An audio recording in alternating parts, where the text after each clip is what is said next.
What's going on, guys? It's Cheesy, and welcome back to another Sunday breakdown. I hope you all are doing well. Today, we're going to be taking a look a little bit back in the past at the Bahrain Grand Prix. Now, this Grand Prix happened a little while back, but I wasn't having time to take a look at it. But now we will, and I hope you guys do enjoy. This is the race that Roman Grosjean had his incident, and we'll take some time to talk about that. Some complaints I do have with the FIA F1 broadcasting, but that'll come in a little bit later. So, guys, without any further ado, ladies and gents, today we have the F1 Grand Prix of the Abu Dhabi. It was, I'm trying to figure out, it was 3 weeks ago. So this is three that we have to go back to, but I think that it'll be fun, and I have my notes here that we'll talk about. So without any further ado, let's get into it. So the name of it is the Bahrain Grand Prix. There's two in the residents of Bahrain. One was called the Bahrain. One was called Sakir Grand Prix. But today we're going to be going back to Bahrain. This is a night race. I do love night races, as you guys may know, and that's my favorite time to watch races. One, because I don't have to get up too early, and two, it looks cool. So it's a lit track.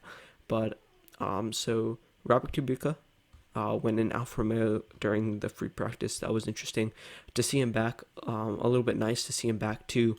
For Williams, Roy Nissany was there because I don't know. He replaced George Russell just for that time. I think there was a little bit of confusion on who would drive for there, because of course he was in Turkey driving for the Mercedes team. So in FP1, Roy Nissany went 20th, and Nicholas Latifi went just ahead of him. Lando Norris fell back down just a little bit disappointing that he was down there. Daniel Kvyat, who left F1, was in 17th place.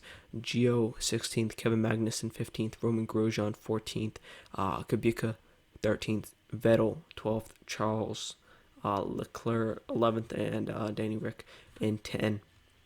So Ferraris, all the Ferraris outside of the top 10 for free practice, not showing too much promise there. Kvyat, Kvyat and Norris, surprisingly outside the top 10 or outside the top 15 for that matter. So that was a little bit interesting. Going into the top 10, I said Danny Rick was 10th, Lance Stroll 9th, Ocon 8th, Albon 7th, Verstappen 6th. So Red Bulls were tight, but that wasn't good. Gasly 5th, Sainz 4th, Perez 3rd, Bottas 2nd, and Hamilton 1st.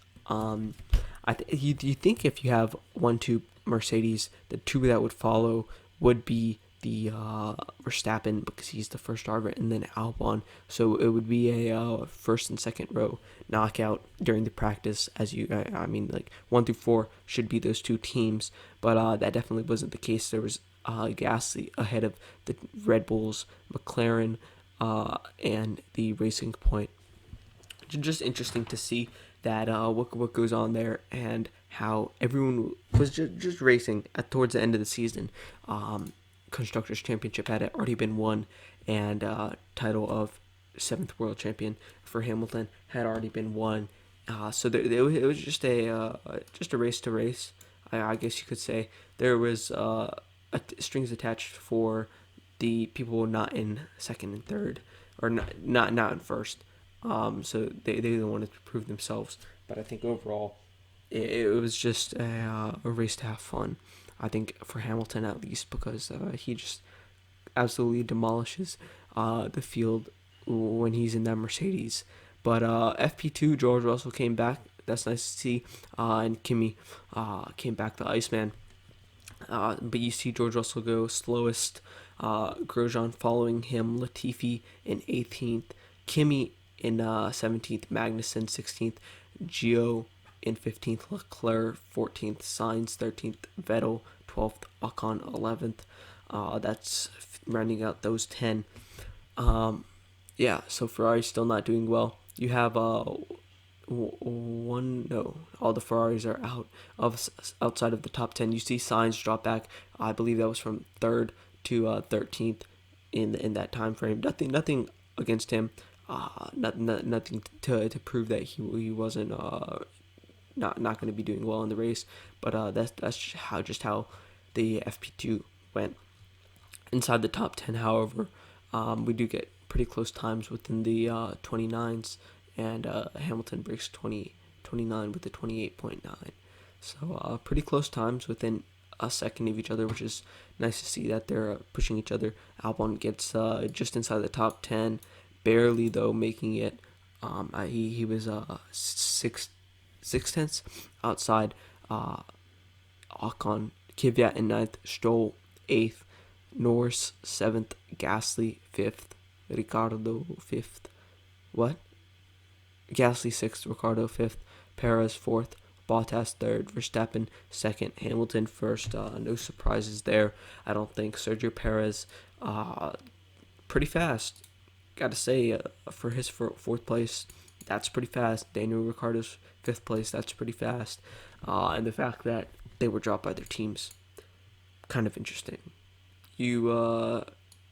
Ricciardo did leave technically, and everyone left. Perez got kicked out. Ricciardo technically got kicked out, but it's interesting to see that they bring an old man in. Nothing against him, but they bring an old man, Fernando Alonso, in. Nothing against Fernando.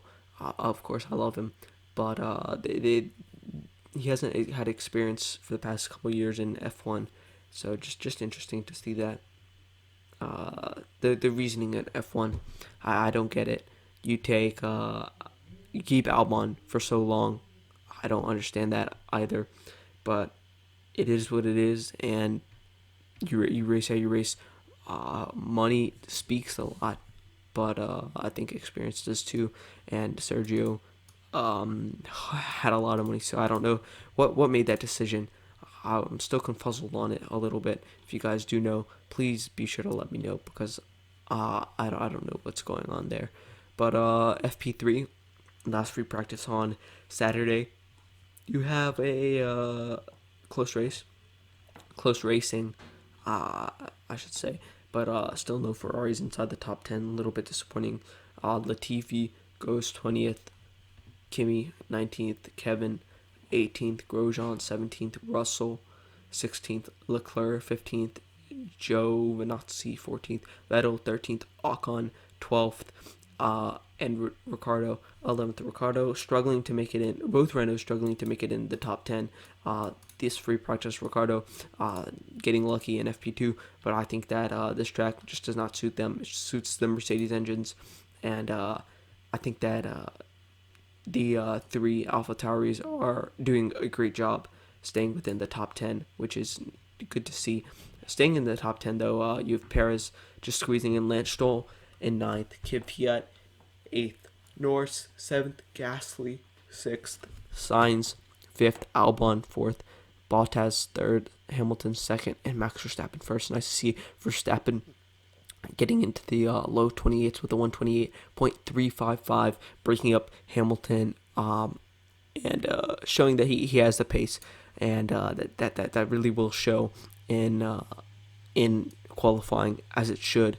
And as I was saying, that the first 2 rows should be locked out in theory by racing Red Bull and Mercedes, and that was the case. But Q1, you have fastest time being a 128.3 by the one and only Lewis Hamilton. Not surprised, but you have the man himself, George Russell, making it into Q2. So bottom 5 of Q1 was the Mercedes of Nicholas Latifi, Grosjean and Magnussen, Kevin going 18th, Roman going 19th, Kimi, and Gio going 16th and 17th, Antonio 16th, Kimi 17th. And then you move into Q2. Q2's fastest time was 127.5, I believe, set by the one and only Sir Lewis Hamilton, who just got knighted, I think. Carlos Sainz had a DNF. I don't think he had a lap. I think he had some issues there. I'm not surprised, or I didn't watch it, but he had a DNF, so he was automatically placed 15th. That gave George Russell a spot. He was 2 seconds out, but what do you expect between a Racing Point and a Williams? It's not his fault. But you have him going 14th, which is nice to see. The Saturday man stays the Saturday man. Lance Stroll 13th, so off the pace, and then the two Ferraris, Charles being 12th, Sebastian being 11th. So they're not making it its top 10. Kvyat barely squeezes into the top 10 shootout, just barely making it, but it's good to see that. He goes 10th fastest again, and Lando Norris goes 9th, Gasly 8th, Ocon and Ricardo. Daniel goes 6th, Ocon goes 7th, Perez going 5th, and then you have the front two rows locked out by the Red Bull. Verstappen 3rd, Albon 4th, and then you have Lewis Hamilton on his pole position. No surprise there. He gets poles a lot of the time. We're not surprised about that, but we wanted to see a little bit more action, I think. Valtteri Bottas was pretty close, 0.3 on him, but Hamilton is just a different beast. That's all I have to say. Hamilton is just a very different beast, and it's crazy the things that he can do. So that leads on to the race. Grid stays basically the same. I didn't see any changes in the grid, but it's crazy stuff, you know. And we give our prayers to Roman and his family. He's okay now, and that's why I want to take this time to this is why I took that time to see how he is doing. I wasn't going to make an episode if there was a tragedy. I respect the F1 community, and I think that the way I'm going to talk about the incident, and I'm going to talk about the way F1 handled it, and the comment that Daniel Ricciardo made that really stood out, and I agree with it. So I'll talk more upon it. But off the start, first lap, not even first lap, after the formation lap, they get off the grid, and Roman Grosjean gets pushed off into the barrier, and it causes his car to erupt into flames, and there is a red flag within just the first two turns, and it was a very, very scary incident. And although he is equipped with everything waterproof and the halo, or fireproof and the halo, it's still a scary sight. And the interesting thing is the car instantly went up into flames. You don't see that very much, and that was just crazy. All the cars pulled into pit. The session stopped, and everyone was just in shock. Everybody was in shock. Roman was hit by the Kvyat, and he hit the barrier at a certain angle, and it caused the back end of his car to stop and pull out, and the front cockpit part just went through the barrier, and he was able to unbuckle himself, get out of the car safely. He was all right. A little bit of burns, and maybe some mental injuries, but as far as we know, he was not severely injured, and I think that's mostly in part to his reaction, the staff, and the halo. I think the halo has shown time and time again this year it saves lives, and although he wasn't a big proponent of it at the beginning, it did save his life, and I think that's an important thing. So it's good to see that he was alright. And Daniel Ricciardo, who came 7th this race, made a comment, I believe during the red flag, that they were showing the crash over and over again, just putting it up on the big screens over and over again. They and he said that was just completely disrespectful, because if something had happened and he was not alright, that would have been extremely disrespectful, and I cannot agree more. I think that there is a time and place to show that, and right after the incident is not that time. You show it once, sure, done. On air, show it once, done. You and then you show the faces of everyone, and you let that be, and then they can commentate it, whatever. Just don't show that incident over and over again. His family on TV, like imagine being at home and just watching that incident over and over again. You don't know what's happening to your family, and I think that's just disrespectful to the team, all of the racers' family, all of the racers, and I just didn't expect that from the FIA, from F1, Sky Sports F1. I just didn't think that was necessary to show it over and over again. It's just like you don't want to hear something. How do I put this? I'm gonna give a reference back to the tragic events that happened in the U.S. During the death of Kobe. News outlets were making accusations about things that had happened, and it's disrespectful to the family when you hear that something has happened to your loved one, and you hear that from a news outlet, not in person at the doctor or in person by the person who's giving the statement. And I think that if something had happened, thank the Lord it didn't. It would have been extremely disrespectful, and I think you need to take those precautions to make sure nothing happens. And this is a little bit deep, I understand, and maybe uncomfortable to talk about, but I think it needs to be heard, and we need to understand that this isn't acceptable. We should hold ourselves as racing fans and the FIA to higher standards on a Diesel Nuts podcast coming very soon with me and KB. We're going to talk about Nikita Mazepin and how that situation has rolled out. I have not turned a blind eye to it, not at all. Just waiting to understand what the situation is. But we'll talk about it. Don't worry. But that's my spiel. That's what I wanted to say. But he was okay. Thankfully, he was able to get out, and everyone was able to help him. The fuel cells combusted, and Ian Roberts helped him out.